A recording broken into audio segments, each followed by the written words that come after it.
Class 11 physics thermodynamics. तो इस video से आज से हम लोग शुरू करेंगे क्लास 11th की फ़िज़िक्स और उसमें हम पहले करेंगे थर्मोडाइनमिक्स। कोर्स बुक हमारी होगी NCERT फिज़िक्स क्लास 11 पार्ट 2 और ये रैशनलाइज NCERT है और आप वो भी NCERT ले सकते हैं, ओल्ड NCERT, कोई दिक्कत नहीं है। पर ये जो है आपका, ये हम लोग एक जनरल स्टडी करेंगे थर्मोडायनेमिक्स पे, ठीक है। ये स्पेसिफिकली फॉर एग्ज़ाम्स नहीं है, ठीक है। हमने कोर्स बुक तो वही ली है जो एग्ज़ाम में यूज़ होती है, NCERT फिज़िक्स 11 पार्ट 2, पर हमने इसको बेसिकली एक टॉपिक और एक गाइडेंस के रूप में लिया है, ठीक है। पर इसके बीच बीच में हम लोग बहुत सारी एडिशनल बातें और फिज़िक्स और साइंस को एक जनरल में भी देखेंगे बीच बीच में। तो आप एग्ज़ाम्स के लिए भी इसको देख सकते हैं, लेकिन ये एक जनरल स्टडी है ना, एग्ज़ाम्स के लिए स्पेसिफिकली नहीं है। हम लोग इसमें आराम से धीरे धीरे आगे बढ़ेंगे और एग्ज़ाम पॉइंट ऑफ व्यू से हम नहीं पढ़ेंगे, ठीक है, जनरल रूप में पढ़ेंगे, है ना। तो ब्रीफ टॉपिक्स देख लेते हैं, NCERT के हिसाब से ही है। पहले इंट्रोडक्शन देखेंगे, उसमें कुछ बातें हम लोग देखेंगे जैसे सिस्टम हो गया, सराउंडिंग्स हो गए, स्टेट फंक्शन, स्टेट वेरिएबल्स और कुछ जनरल बातें। फिर थर्मोडायनेमिक इक्विलिब्रियम, उसके बाद ज़ीरोथ लॉ ऑफ थर्मोडायनेमिक्स, फिर हीट, इंटरनल एनर्जी, वर्क, है ना, NCERT के हिसाब से टॉपिक्स है। First law of thermodynamics, specific heat capacity, फिर थर्मोडायनेमिक स्टेट वेरिएबल्स। अब ये जो थर्मोडायनेमिक स्टेट वेरिएबल्स और इक्वेशन ऑफ स्टेट है, इसको हम लोग थोड़ा सा इंट्रोडक्शन में भी देख सकते हैं ना, और जब ये आएगा तो इसमें हम लोग और अच्छे से इसको देखेंगे। फिर थर्मोडायनेमिक प्रोसेसेस, फिर quasi static process, thermodynamic processes में क्वासी स्टैटिक, आइजोथर्मल, आइजोबैरिक, आइजोकोरिक, अडायबैटिक और साइक्लिक।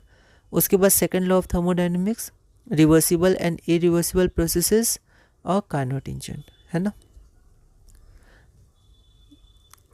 तो सबसे पहले हम लोग इंट्रोडक्शन देखते हैं।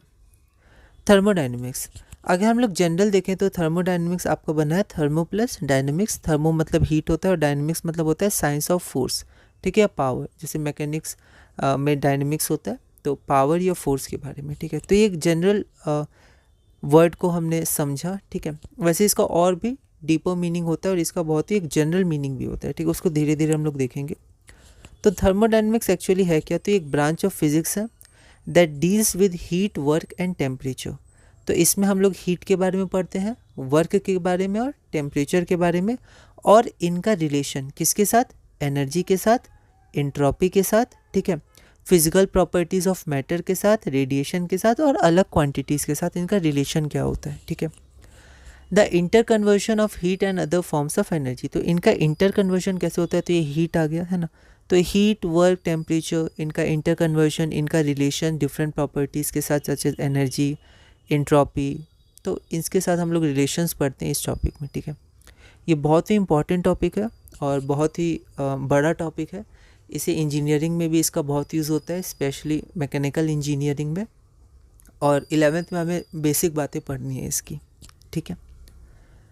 फिर अगला है thermodynamic is a macroscopic science. Macroscopic मतलब क्या होता है, जिसमें हम लोग क्वांटिटी स्टडी करते हैं जो हम लोग देख सकते हैं या फिर ईजिली मेजर कर सकते हैं उसको, ठीक है। जैसे टेम्परेचर हो गया, ठीक है, उसको ईजिली मेजर कर सकते हैं, है ना। तो ये सब क्वांटिटीज़ होती हैं मैक्रोस्कोपिक क्वांटिटीज़, ठीक है। और जो साइंस इनसे डील करता है उसको बोलते हैं हम लोग मैक्रोस्कोपिक साइंस, ठीक है। और एक होता है माइक्रोस्कोपिक साइंस, उसमें क्या होता है, जैसे इलेक्ट्रॉन्स हो गए, प्रोटॉन्स हो गए, एटम्स को डील करते हैं, ठीक है। तो जिनमें बहुत छोटे स्केल पे, है ना, बहुत छोटे स्केल पे जो हम लोग डील करते हैं, स्टैटिस्टिकल मैकेनिक्स वगैरह, ठीक है। तो ये सब क्या होते हैं, माइक्रोस्कोपिक होते हैं। तो थर्मोडायनेमिक्स क्या करता है, सिस्टम को कंसिडर करता है एज अ होल, आगे हम लोग देखेंगे, है ना। तो वो मैक्रोस्कोपिक साइंस है, लार्ज स्केल पे वो डील करता है। It deals with bulk system, ठीक है, बड़ा system as a whole, and does not go into the molecular constitution of the system. मतलब जैसे आप NCERT में देखिएगा कि कौन से एटम्स और पार्टिकल्स का कोऑर्डिनेट क्या है और उनकी वेलोसिटीज़ क्या है। तो छोटे स्केल पे, ये नहीं, बड़े स्केल पे हम लोग इसमें डील करते हैं सिस्टम को। पहला क्वेश्चन है हमारा, a property of a material और a system that can be quantified, मतलब मेजर कर सकते हैं जिसको, that can be quantified by measurement is called. तो उस प्रॉपर्टी को, उस मैटर का, किसी मैटर या मटेरियल का वो प्रॉपर्टी जिसको हम लोग मेजर कर सकते हैं, उसको क्या कहते हैं, केमिकल क्वांटिटी, ठीक है। फिजिकल क्वांटिटी, यहाँ पर एक्चुअली प्रॉपर्टी होना चाहिए। अब प्रॉपर्टी ऑफ अ मटेरियल है ना, तो नहीं, आप क्वांटिटी भी लिख सकते हैं, ऐसा कुछ नहीं है, आप प्रॉपर्टी भी यहाँ पर दे सकते हैं, ठीक है, प्रॉपर्टी, ठीक है। तो आप physical property, mathematical property, biological property या क्वांटिटी भी कर सकते हैं ना, क्वांटिटी भी है, ठीक है।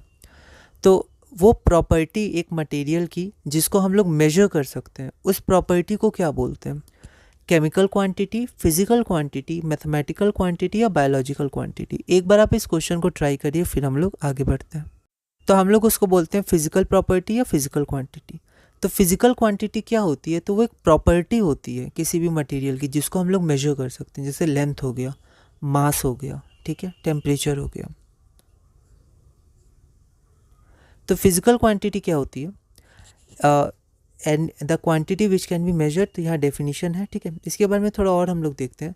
It is expressed as a value, तो इसे एक वैल्यू के रूप में लिखते हैं, पर वैल्यू मतलब सिर्फ नंबर्स नहीं, यहाँ वैल्यू में दो पार्ट है। एक तो है न्यूमेरिकल वैल्यू, जैसे नंबर 1 2 3 4 5, और एक यूनिट ऑफ मेजरमेंट, इन दोनों को मिला के वैल्यू बोला गया। तो किसी भी फिजिकल क्वांटिटी को एक्सप्रेस करने के लिए दो बातें चाहिए, हम जानते हैं, एक उसका मैग्नीट्यूड या न्यूमेरिकल वैल्यू और उसका यूनिट, ठीक है। The behaviour of these quantities, तो हम जैसे पढ़ रहे थे कि थर्मोडाइनमिक्स है क्या, तो हीट, वर्क, टेम्परेचर, उनका रिलेशन एनर्जी के संग, एंट्रोपी के संग, रेडिएशन के साथ, है ना, फिजिकल प्रॉपर्टीज़ के साथ। तो ये जो बिहेवियर होते हैं इन क्वांटिटीज़ का, मतलब ये कैसे चेंज करेंगी, कितना चेंज करेंगी, कैसे इंटरेक्ट करेंगे सराउंडिंग्स के संग, आगे हम लोग देखेंगे। तो उसको गवर्न कौन करता है, कौन बताता है कि ये कैसे चेंज करेंगी, कितना चेंज करेंगी, है ना, ये बताते हैं लॉज ऑफ थर्मोडाइनमिक्स। तो थर्मोडाइनमिक्स के कुछ लॉज हैं, ठीक है। अगला क्वेश्चन है, how many laws of thermodynamic are there? 1 2 3 या 4? एक बार आप इस क्वेश्चन को ट्राई करिए, फिर हम लोग आगे बढ़ते हैं। तो थर्मोडाइनमिक्स में 4 लॉज हैं, zeroth law, first law, second law और थर्ड लॉ, ठीक है। तो यहाँ 0 से गिनती स्टार्ट होती है, इसलिए 4 हो गए, है ना। 1 से होती तो फोर्थ लॉ भी होता, पर कोई फोर्थ लॉ नहीं है, जीरोथ लॉ, इसलिए 4 हो जाता है ना। The laws of thermodynamics convey a quantitative description using measurable macroscopic physical quantities. तो अभी हमने देखा फिजिकल क्वांटिटीज़ क्या है, जिनको मेजर कर सकते हैं।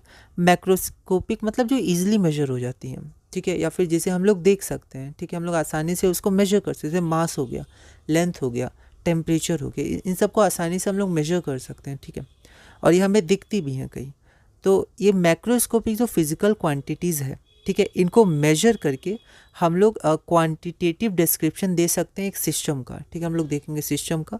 तो लॉज ऑफ थर्मोडाइनमिक्स की मदद से हम लोग एक क्वांटिटेटिव डिस्क्रिप्शन दे सकते हैं किसी सिस्टम का, उसकी प्रॉपर्टीज़ को मेजर करके, ठीक है, कि इसका टेम्परेचर कितना है, इसका प्रेशर कितना है, ठीक है, आगे हम लोग देखेंगे। अब अगला आता है हमारा एनर्जी। तो ये सब कुछ बेसिक बातें हैं जो हम लोग पहले देख लेते हैं, और बहुत डेप्थ में हम लोग नहीं जाएंगे, बहुत ही हम लोग हल्का हल्का पढ़ेंगे, ताकि एक मन में एक मतलब पिक्चर जैसा मतलब कुछ आए, कि जब ये वर्ड आए तो हम लोग समझ पाए, अच्छा ऐसा कुछ हो रहा होगा। Apart from theory and formulas और क्वेश्चंस, इनके अलावा उनको हम लोग थोड़ा देख भी पाएँ कि अच्छा ऐसे कुछ कुछ हो रहा होगा। माना एग्जैक्टली हमें नहीं पता है क्या हो रहा है, पर फिर भी इनिशियल स्टेज के लिए कुछ बेसिक बातें हम लोग देख लेते हैं। तो अगली वीडियो में हम लोग एनर्जी से थोड़ा कंटिन्यू करेंगे और अपने इस चैप्टर में धीरे धीरे आगे बढ़ेंगे।